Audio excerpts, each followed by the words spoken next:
evening, everyone. It's a delight to have you all here for episode 16 of the Lady Baazigar series. Uh,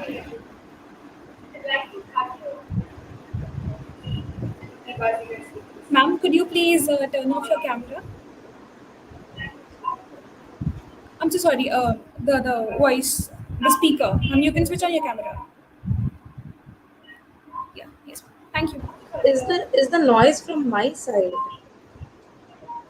Ma'am, it's reverberating. The voice is coming back. Okay, let me give me a minute.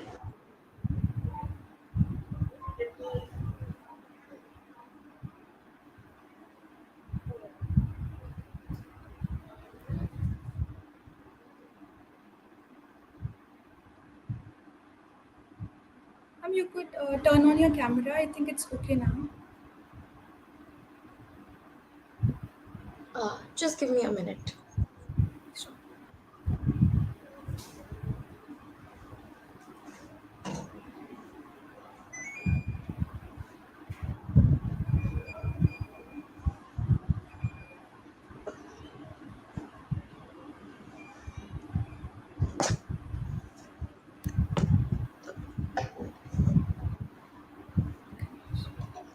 Is it better now? Yes, ma'am, it's better. Good evening, everyone. It's a delight to have you all here for episode 16 of the Lady Baazigar series. Think like a queen. A queen is not afraid to fail. Failure is another stepping stone to greatness. Well quoted by Oprah Winfrey, TV host. The literacy rate of women in India is only 65%. Ensuring that girls become educated is a multifaceted undertaking, requiring community, school, and parental engagement and the ability to empower girls with the knowledge they need to keep themselves healthy and safe. Through the Lady Bazigar series, Project Gudia aims to inspire young girls to be educated and empowered. About sarkarischool.in. So, Sarkari School is an initiative of We Citizens Foundation, a think tank that provides a platform to highlight the hard work of individuals in the field of school education, uplifting the future of younger generations and those who are not related to government or any organizations, but are helping the neglected strata of the Indian society. These peculiar innovators redefine the field of education with a lot of self determination and hard work and thus deserve recognition. Sarkari School works on featuring unsung people who are underrated in the society. We give a platform to those people who have worked for the betterment of school education and the underprivileged kids who should have a voice and proper appreciation for their decisions and hard work. We at Sarkari School help eradicate the dichotomy between the private and public educational sectors and the neglected strata of the society. Coming to Project Gudia aims towards eradicating gender inequality. Gender inequality has been experienced throughout the world. Though it has decreased over time, girls still face many kinds of discrimination. Girls are still being discriminated against in terms of various aspects compared to their male counterparts. The primary aspect in terms of gender inequality has been experienced in education. Our project aims at increasing the enrollment of girls in elementary and primary education in government schools. The project envisions reducing the poor sex ratio in classroom and supporting the little girls or guriyas to follow their dreams. Moving ahead, I would like to deliver the welcome address. Firstly, I would like to thank all of you for joining us for the 16th episode of Lady Baazigar series today. We are delighted to have Adisha with us. Adisha is a human rights and public health enthusiast who is currently a Teach for India fellow running her own project Neer. During her undergrad studies at Tata Institute of Social Sciences, she worked with breast cancer survivors and engaged in public health issues like HIV and cervical cancer. Thank you so much, ma'am, for gracing the event with your presence. Without further ado, I am sure all of us present here today are excited to hear from you. I am thrilled to moderate the session today. We would love to hear more about your journey, your ups and downs, driving force, motivation. Firstly, how are you looking forward to this episode today? I'm so excited. I'm extremely excited because uh, this is something very interesting. And finally, someone, of course, a lot of us are talking about sex ratio and girl education, but it's good to see that we are working on it as well, and it's not just on official documents but happening somewhere around us. And I'm glad that I can contribute a little bit to it. Thank you so much, ma'am. That is great to know. So, ma'am, we would really love to hear the synopsis of your journey from your school education to being a founder of Project Neer. How has that been like? Tough question. I see. I think what has always motivated me, and I'll start from that, is uh, we do not choose because it's a choice. We do not know that we have other options available. So something for us, we think that this is what we are made to do, but no, we don't know the options, and that is why we think that we are made to do something. And I am glad that I received education to understand that I have options. Right from I completed my school education in humanities, and it was a shock for my entire family because when you come from a family where you are doing good and everyone expects you to take science, Science. and suddenly you become the rebel kid and you're like, no, I'll take humanities. So I started off with that, and it was quite an experience. I For the first time I understood, okay, what is, when we did sociology we were doing human geography, and that's economics, and that's when we understood, oh, discrimination happens, and not just, you just can't identify discrimination openly because it happens covertly. And I'm glad that I took humanities to understand, okay, this is a concept that exists. And while that concept existed in the books, when I went to college and I started hearing stories from different uh, people coming from reserved background, low economic background, and they told those stories to us, the things that we have read in the books. Um, that's when I was confronted, honestly, with how vital education is, and not just how vital it is as a right. When we say that everyone is entitled to right to education, right to quality education, and have to be there. And that's what I realized when I went to my college, and there was this girl. She was a senior and she had ran off from her house because she wanted to study, and she had to go back to collect her documents, and she was so afraid to go back because she knew that if she'll go back and she'll be helped. And this particular girl was really interested in studying, and now she's in a great position working. So yes, when I went to college, this is the reality check that I've had, because I was never deprived of education. Obviously, that was one thing my parents were supremely supportive of.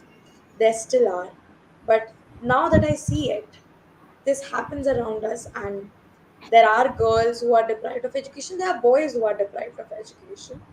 Um, all of it. But coming back to my journey, yes, I started off as a humanities student, ended up in Tata Institute of Social Sciences where I completed my undergrads. And I've always had a inclination towards public health and breast cancer. So I started working with survivors, and it was a tough experience working with them. And and in fact, the what comes out is that the survivors that I was working with, most of them were uneducated. They were usually sixth. They have studied till sixth grade, seventh grade. They have no idea what medicines they are taking. They are simply taking the medicines because the doctor has said कि ये लाल है, ये पीली है, ये हरी है. The colors, that's how they identify the medicines, and they do not have the basic education. uh, and forget about the education that we talk about in terms of maths and economics. They don't have the basic moral education and value education as well. um, So yes, that's how I ended up there, and I wanted to work with health. And lockdown happened, and I knew that education and health, both these sectors were struggling in the pandemic. That's how I ended up in Teach for India fellowship. This fellowship has given me ample opportunity to explore the education sector, explore the health sector, and work with a lot of policies and see what is happening in Sarkari schools, the ground reality, compare it with other states, compare it with my home state. And yes, and so I started Project Neer while in the fellowship, which is currently my Be the Change project, which works on sanitation and basically the WASH model of UN, where we build children as WASH leaders to help them understand that basic water sanitation is also their right, is also part of their education, and they must Yes, be received. that's wonderful, ma'am. That was very good for all of us to hear. Yes, ma'am. So I'd like to elaborate. I'd like you to elaborate more on your journey with Teach for India. How has that been like? What have been your key learnings, and how has been your overall experience over there? Um, Teach for India has been an eye opener. It has been a real eye opener and very, very struggling experience. I come from a school that had everything, and now I'm in a school where there's nothing. We every day in school we have to run around looking for benches so that all the kids can sit in the class. But I also understand that at least they are the kids who are receiving education. They are far worse off out there, and Teach for India has given me that experience of how the ground reality looks like when it comes to primary education. I teach fourth graders, and I'm in an all boys school. So thanks to Teach for India also, because now I can see the other side of gender discrimination as well.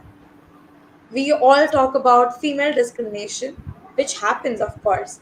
Now I see the male perspective and how it has been ingrained in the kids since their childhood. The concept of discrimination is ingrained in them, and they don't know, but they are internalizing that is the patriarchy, the sexism in them, and that's where Teach for India steps in. We are breaking it. It's an everyday challenge. We go to school, we think we are going to do this, and then the conversation goes somewhere else. We start talking about gender and gender stereotyping and discrimination and sexuality, and I guess that's how it has been going. Right.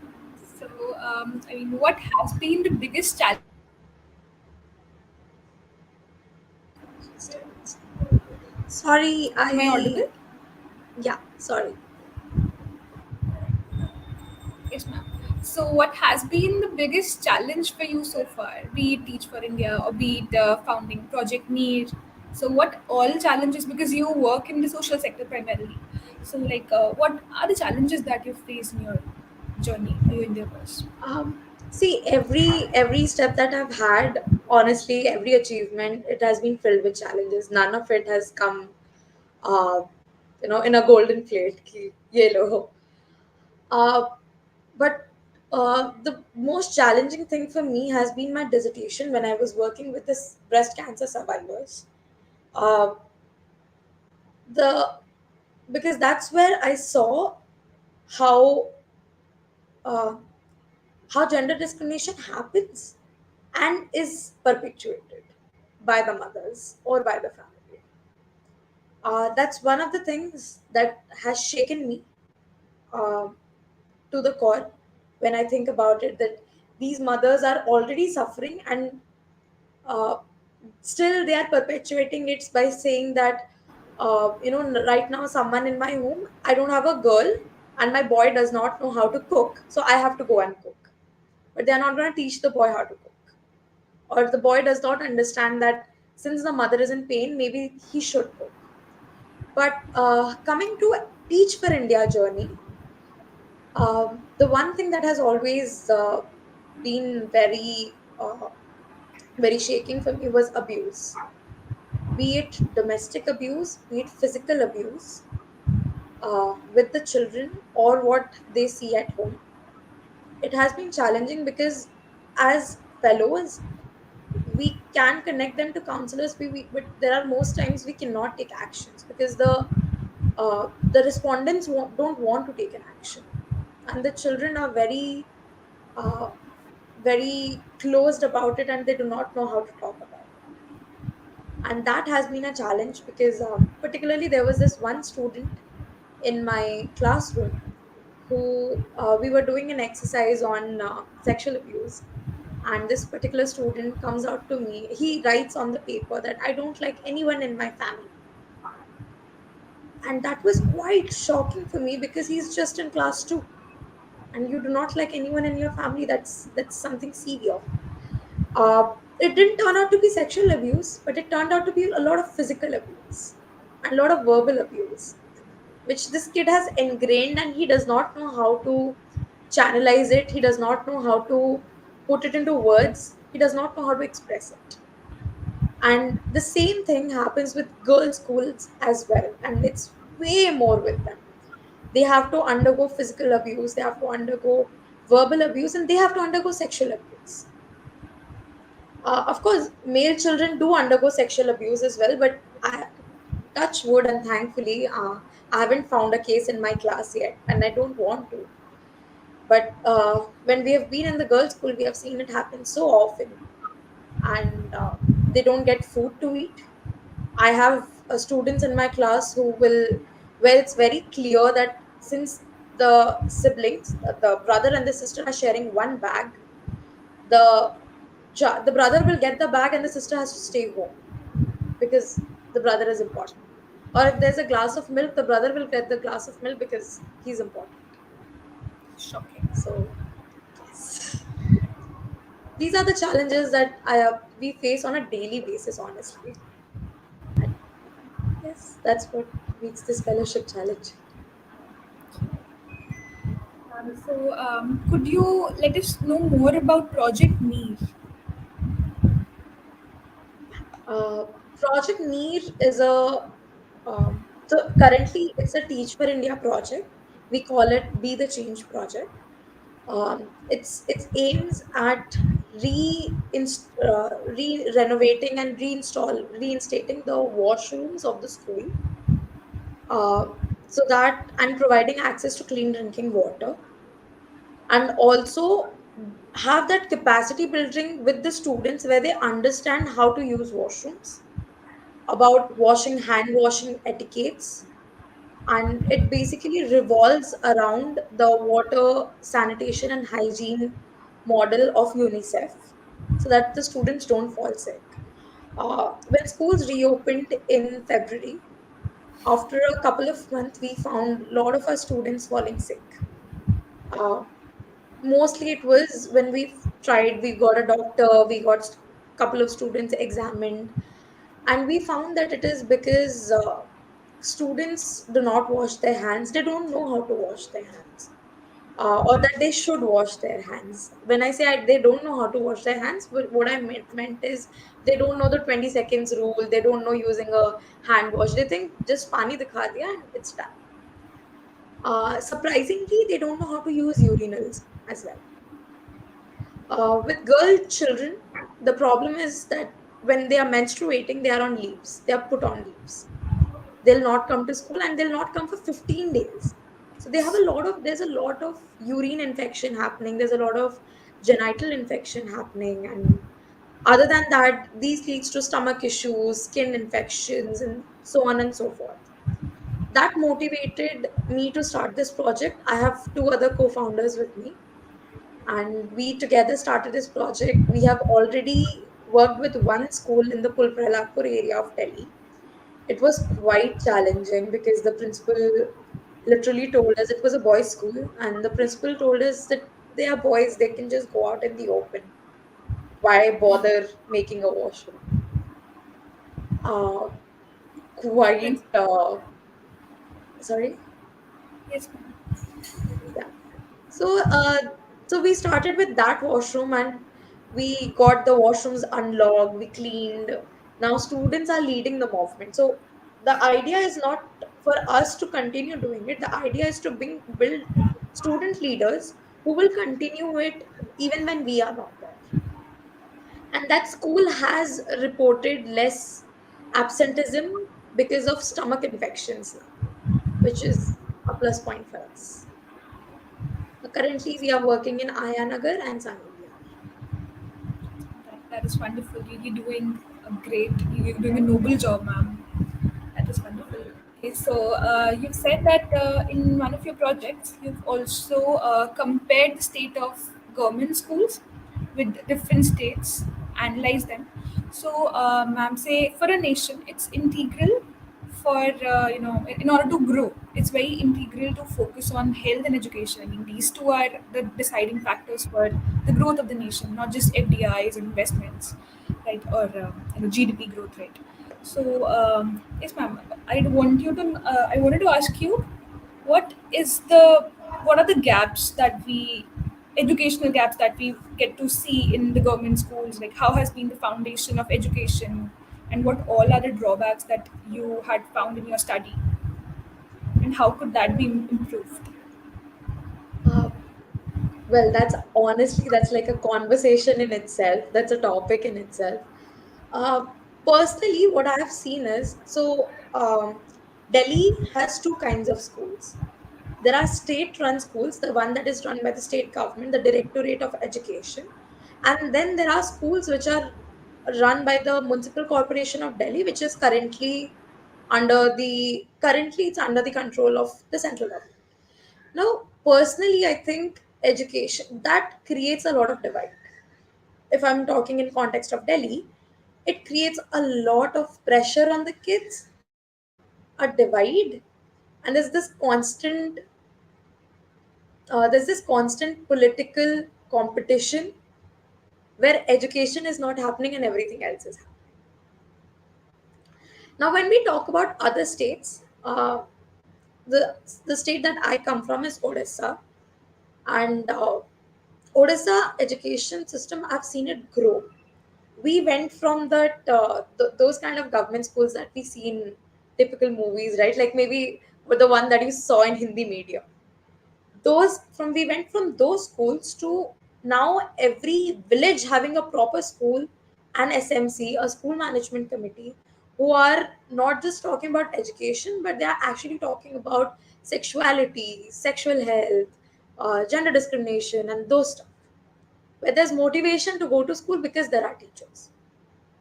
Now, it's a personal opinion and nobody else's opinion. I'm not representing anyone's opinion here, but education should be a very state subject, because if someone has control over it, there's a huge guarantee of it growing.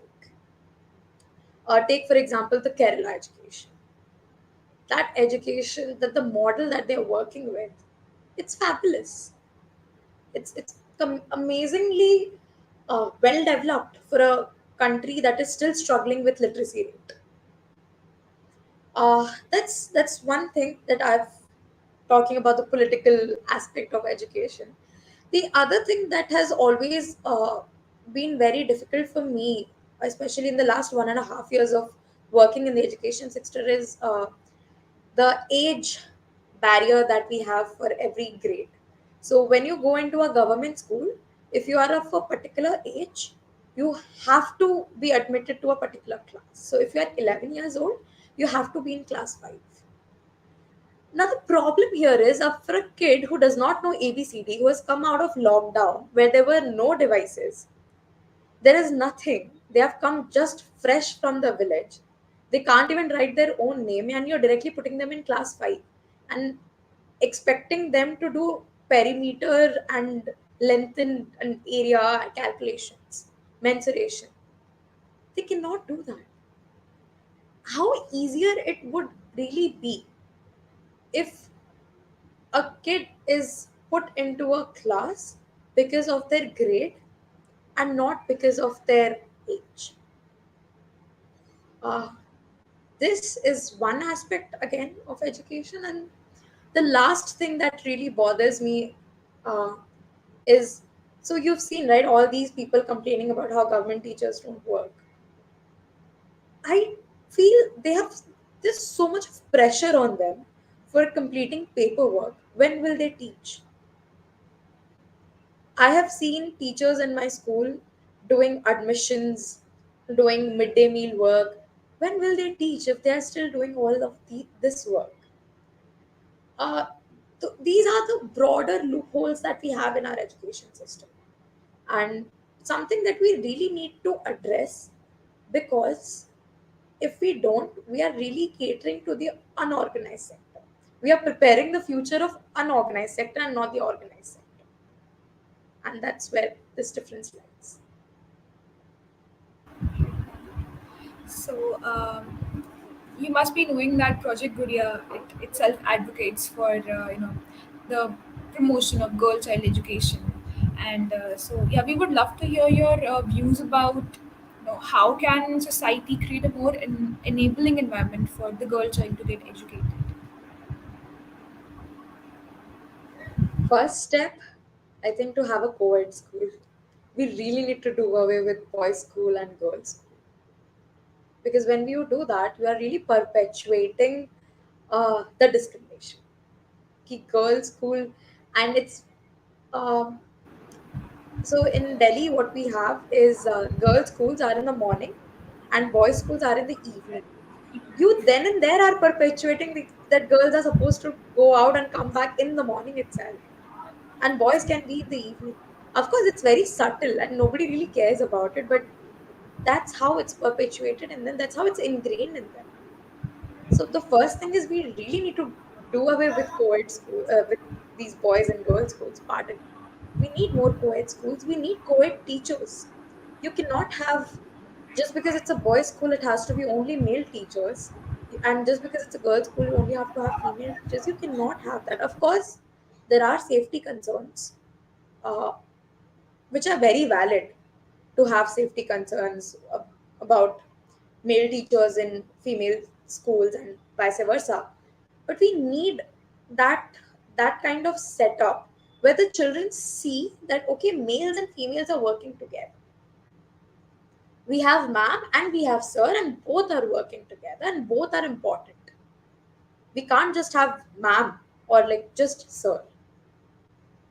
uh, that's definitely something, that's my take on how we can have an inclusive education for girl children. And in senior schools, we need to talk about periods. We need to talk about period discrimination, period poverty, period leaves. We have to be very open about it, because uh, of course parents can't be open about it, because it's a generation thing. uh, some parents are still trying, teachers. So when we work with parents, of course I am in a primary school, so it doesn't really work out for me, but I still do it with some of my parents who have daughters in 7th and 8th, and I tell them that, talk to them about periods. It's very important for your girls to know, because one day it will like drop on them and they'll not know what's happening. Talk to your boys about what is periods if they are old enough, because they are the ones who are going to, you know, take it to their friends, because friends talk happen, that kind of talk happens, and if you are not telling them the right thing, they're obviously going to learn the wrong thing and going to keep talking about that. So yes, that's one thing, we need more uh, talk on period education, because girls do miss out schools, and I've seen this happen for long periods of time, because they are menstruating and they do not have access to basic sanitary napkins.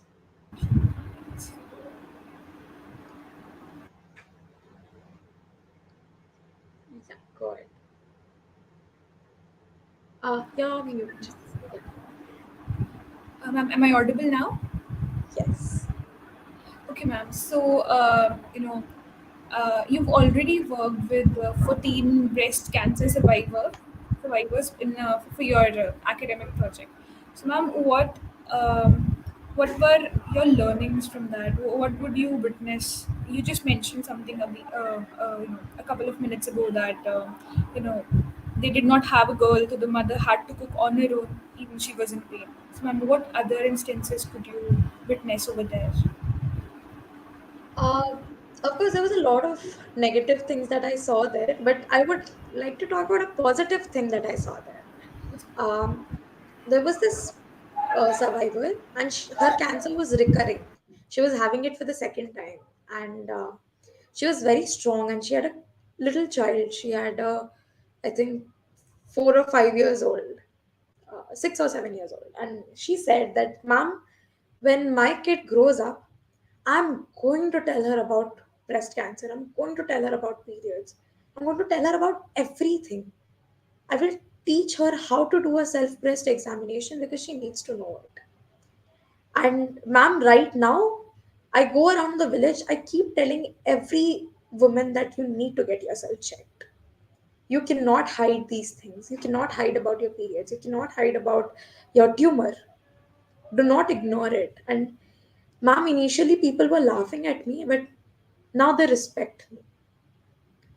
That story was very strong for me, very, very motivational for me because for someone who's not even fifth, who hasn't completed her fifth grade, if she can understand that, I think all our teachers, all the educated mass definitely needs to talk about all these things very openly. We need to address discrimination so openly. We need to go get done with sexist jokes and laugh at them, thinking that these are harmless sexism jokes. There was one motivational thing that happened that I gathered. But other than that, to answer your question, I saw a lot of husbands leaving their wives because they had breast cancer, and these women had children. And in one of these particular cases, it so happened that this survivor, she started crying and she said, "My daughter takes care of me, but my son has also left me because that's what the son saw, and my daughter is taking care of me right now." And then she says, "But I can't stay with my daughter the whole time because that's not how we do it in our society. That we can't stay." And those subtle, of course, this was not a subtle discrimination, but these things I think are ingrained in children as they grow up, and they grow up to be this. So what you see, basically, you become that. Uh, that's something I saw in a lot of cases back when I was working with them. When talking about the gender part, yes. Okay, ma'am. So, who has been your biggest support throughout your journey? Like, if you wanted to pursue humanities or you wanted to get into social sector, or be it any challenges that you faced in your journey with TFI, or what all initiatives you took, who has been your biggest support? Who's always admired you or pushed you towards this direction?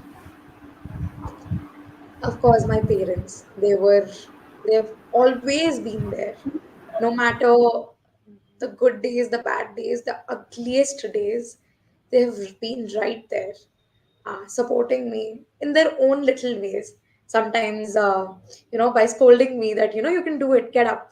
Sometimes by pampering me. Uh, I lost my maternal grandfather, but if today he was there, he would have supported me through everything that I've done, every single thing, and he has always supported me.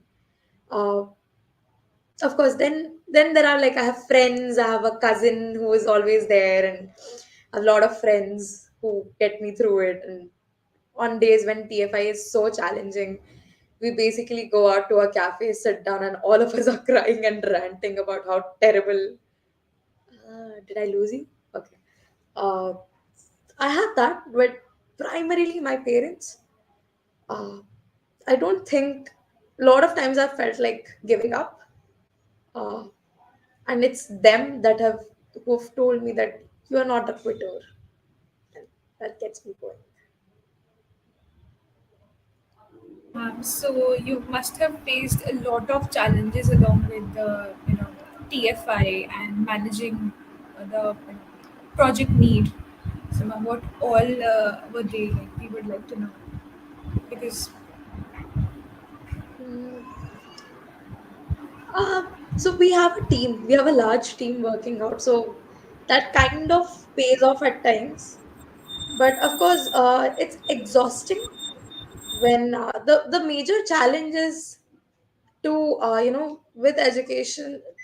Teach for India, as it is, you're working with a group of children who don't know anything, and you have to get them to a level where they know something.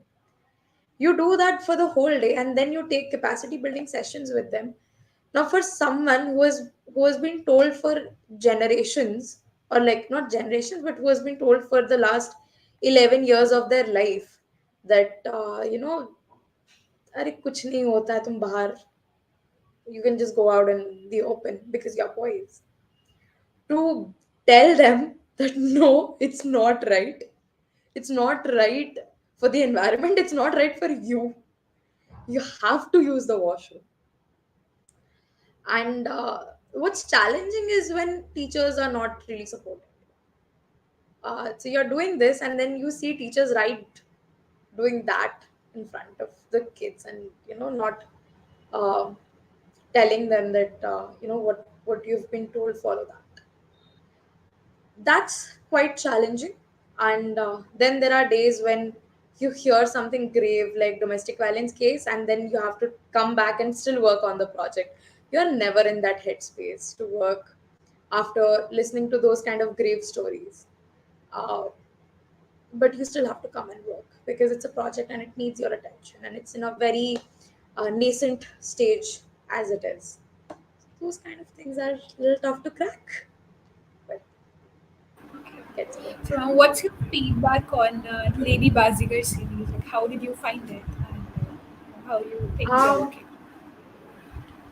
it's fabulous. As I think I started off by saying that I'm glad that someone's talking about it, and someone is working on it. Of course, a lot of us are working on it, and if all of us start doing a little bit, and that's how we are going to fill the ocean. Uh, and Lady Bazigar series is doing that, and it makes me really really happy to see people working for education and for girl child education, because when I always believe this, that a homemaker does not uh, there are few people who choose to be a homemaker, because a lot of people don't know that it is an option. They think it is the reality, and that's where education plays a role. That if we are educating our girls, and we are educating our boys as well. I'm sorry, I'm a little co-ed person here, but of course, if we are educating our girls, we are telling them that they have an option. They have a lot of options, and then they can choose to be a homemaker or a pilot for anything you want. But you have the option. And thanks to Lady Bazigar series for teaching that. So, lastly, what would you like to say to our audience as parting remarks to the young aspiring girls out there? Just don't stop dreaming. Please don't stop dreaming, and dream with your open eyes. You can make it. I mean, this is something that I keep saying to everyone, that if I can make it, anyone can make it. Uh, you It's can make it, wonderful. and there is support around you. You just have to look around a little bit. There is definitely support for you. It can be in terms of your parents. It can be terms of your neighbors, and it can be in terms of people like you and me who are just passing by. Reach out, talk to people, tell your stories, and don't stop dreaming at all. Be a little realistic also. Okay, ma'am. So, thank you so much, ma'am. It was an awe-inspiring session, and it was very lovely to hear from you.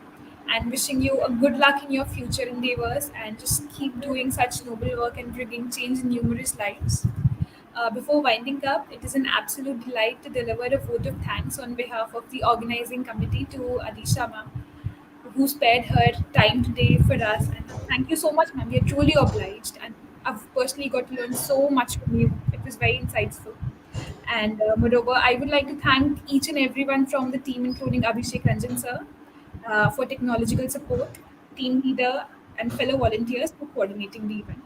Thank you so much, ma'am. Have a great day ahead. We are really honored to have you here. Thank you so much. I had a great time, and I think I would like to sign off with a little story. Uh, So, of course, it's not about girl education, but it is definitely about how educating your boys about discrimination can help the girls as well. And back last year in March, my kids had, but this year, last year in March, they for the first time they understood what is Women's Day, and we took a pledge of standing against domestic violence. And these are fourth graders, third graders, and fourth graders who took this pledge that they'll stand against domestic violence. And another day, after a couple of days, one of the kid came and told me that, my dad was going to hit my mother, and I pushed my dad and I said that you can be jailed for this. You're not allowed to do this. And you are supposed to not hit my mother or my sister or me. You cannot hit anyone. And yes, keep educating people, and then that's when you will see the change. So, yeah, thank you so much for having. It was great talking to you. thank you so much, ma'am. Likewise, ma'am. It was a very insightful session. All the very best, ma'am, for your all your endeavors and just Thank keep you, doing great and work. same to you. Thank you.